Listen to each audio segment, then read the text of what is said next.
Мы с вами в Генеральском доме, в котором сейчас располагается Музей истории города Ижевска, в доме, который вместил в себя целых 3 века истории нашего города, в доме, где музей еще только создается, и зачастую мы слышим от посетителей: где ваши привычные музейные интерьеры, где ваши витрины с экспонатами, подиумы.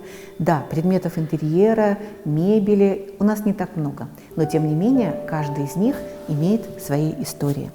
К сожалению, так случилось, что за 160-летнюю историю Генеральского дома подлинных вещей, принадлежавших семьям командиров завода, в этом доме не сохранилось. 20 век оказался безжалостен к содержанию этого дома и постарался забыть генеральские истории этого места.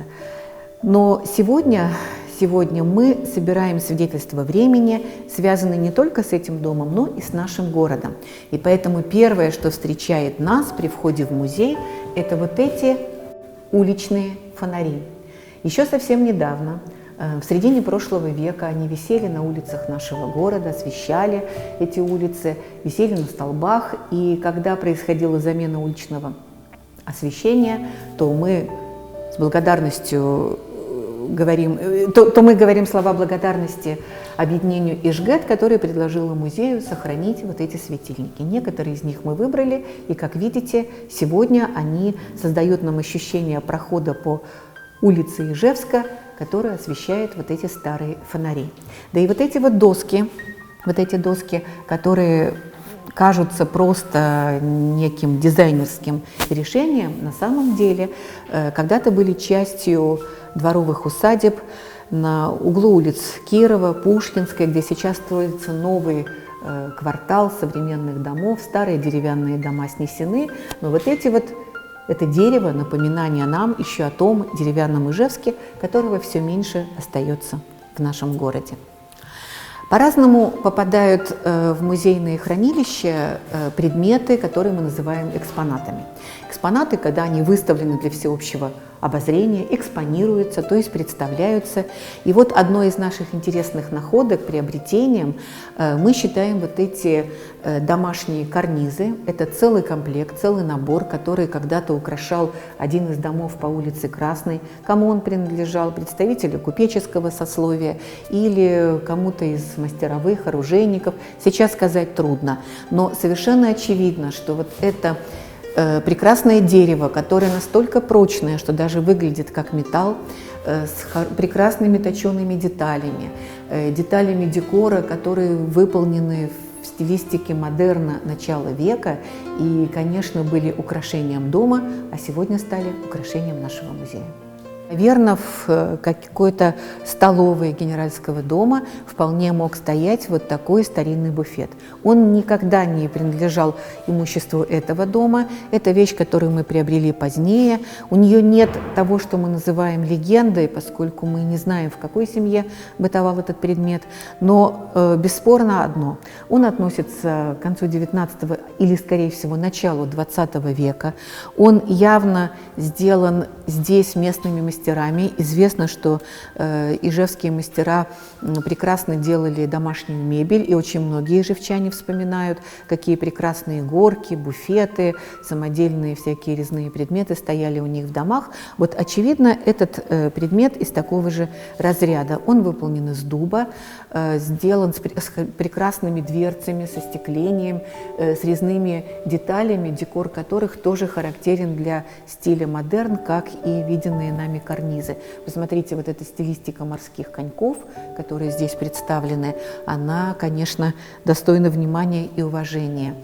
И обратите внимание на высоту такого предмета. Далеко не в каждом деревянном доме мог поместиться такой предмет. Чаще всего в домах оружейников, в более простых домах стояли горки для посуды, а вот здесь, именно при наших потолках, высота которых более 4 метров, прекрасно помещается, оставляя еще пространство для воздуха и оперативный простор, помещается такой буфет, который наверняка вмещал в себя и красивую посуду, и вкусные конфеты, печенье, шоколад, все то, что хранится под замочками от детей, любящих лакомства, вот в таких старых буфетах. Когда мы оцениваем высоту потолков Генеральского дома, в его зале приемов, конечно, мы волей-неволей видим светильники, которые освещают этот зал. Да, вот эти вот, мягко говоря, не сильно дизайнерские решения плафонов с лампами дневного освещения, это уже современные решения. А вот эти светильники – это уже коллекция музеев. Да, они тоже не из этого дома, но по своей стилистике, по характеру оформления они вполне могли быть в этом зале. Ну, у этих светильников и своя история есть тоже интересная. Когда-то они располагались во Дворце культуры машиностроителей, которые, по свидетельству очень многих и живчан, и гостей нашего города, отличался роскошью, достойной очень многих крупных городов. Известны письма прекрасного певца русского, советского Александра Вертинского, который бывал с концертами в нашем городе, который был удивлен общей непрезентабельностью Ижевска как города и роскошью того зала, того дворца машиностроителей, в котором он выступал. И он отмечает в том числе освещение, прекрасные люстры, которые там были. Да, это не главная люстра большого концертного зала, но это светильники, которые когда-то были во Дворце культуры машиностроителей. Я не знаю, видел ли именно их Александр Вертинский, но то, что они видели его, это абсолютно точно. Очень часто мы слышим вопрос, подлинный ли стол, который стоит в центре зала приемов, потому что очень многие воспринимают его как старинный обеденный стол. Конечно, нет. Никогда такой стол не мог стоять в бальном зале, никогда за таким столом бы не обедали в этом доме. Это арт-объект, о котором будет отдельный разговор, и мы всегда убедительно просим относиться с уважением как к экспонату, к этому предмету, поскольку это художественное произведение, а не деталь интерьера, это не мебель. И чтобы вам это доказать, я сейчас сяду на этот стул, и вы увидите, что мы с вами или не доросли до уровня тех людей, которые могли бы обедать за этим столом, или все-таки это не предмет мебели. Эту комнату Генеральского дома мы про себя называем библиотекой. Хотя, конечно, кто знает, что было в этой комнате при разных ее обитателях, совершенно очевидно, что это единственная комната в Генеральском доме, где сохранился подлинный паркет.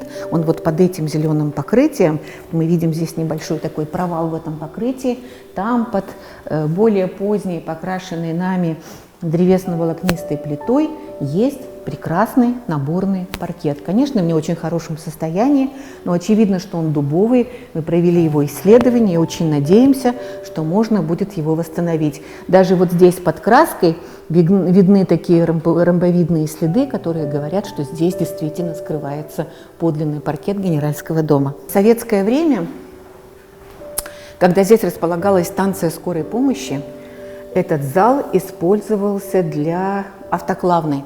То есть здесь стояли большие автоклавы, в которых кипятили шприцы, медицинские инструменты. И вот эта вот плиточка, покрашенная нами, она тоже напоминание нам об этом. А почему называем библиотекой? Да потому что здесь мы поместили один из самых наших интересных экспонатов и недавних приобретений нашего музея – книжные шкафы, которые когда-то стояли в заводской библиотеке.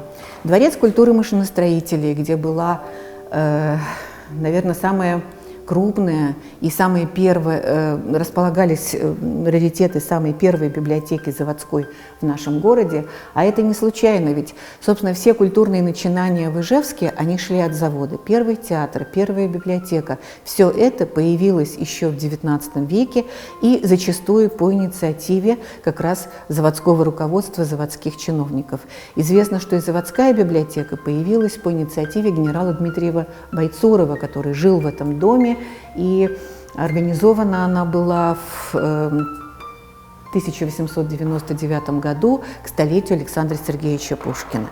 Туда выписывали модные журналы, собирали книги современных писателей. И в советское время, когда появился на нашей нынешней площади Оружейников Дворец культуры машиностроителей, вот эти традиции прекрасной заводской библиотеки были продолжены. И в начале века, очевидно, вот в 20-е, 30-е годы для библиотеки были заказаны вот эти шкафы. Они сделаны по образцу шкафов для научных библиотек, университетских библиотек. Тоже характерный стиль модерн начала века, вместительные, прекрасные, из хорошего дерева, с хорошим прокатным стеклом. Эти шкафы очень долго служили заводской библиотеке. Но сейчас библиотека переживает новые времена, там осталась только техническая литература. Книги были переданы в Национальную библиотеку, а 4 шкафа стали экспонатами нашего музея. Шкаф – принадлежность любого жилого дома, но у нас есть еще встроенные шкафчики. Их нельзя отнести к предметам мебели или интерьера, но встроенные шкафчики в музее всегда хранят свои тайны и свои звуки. В наш шкафчик не исключение. Сколько нужно бригад скорой помощи? Надо еще парочку. Поняла, дополнительно на 2 бригады 18-11.